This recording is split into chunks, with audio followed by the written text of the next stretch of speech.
ঢাকা সেনাবাহিনী প্রশিক্ষণ বিমান যখন ঢাকা উত্তরা মাইলস্টোন কলেজের উপরে যখন বিমানটা বিধ্বস্ত হয়ে যায়, অনেক শিশু সন্তান, অনেক শিক্ষার্থী আহত এবং নিহত হয়েছে। তো আহত অসুস্থ রোগীদেরকে যখন রিক্সা বা ভ্যানে উঠাইছিল, তখন 20 টাকার ভাড়া চাইছিল 800 টাকা, আর 20 টাকার পানি বোতল চেয়েছিল 600 টাকা। মানুষ কতটা নিষ্ঠুর!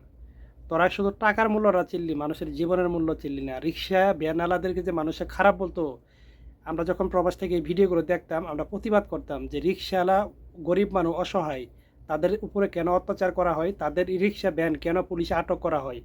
তো তাদের চরিত্র খারাপ কারণেই কিন্তু আজকে এই অবস্থা।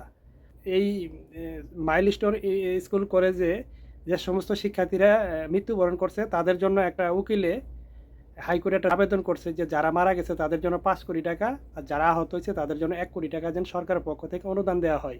তাহলে তোদের একটা সুযোগ আছে রে, তোদের ছেলে সন্তান পুরাই দিয়ে তোরাও 5 কোটি টাকা দাবি কর।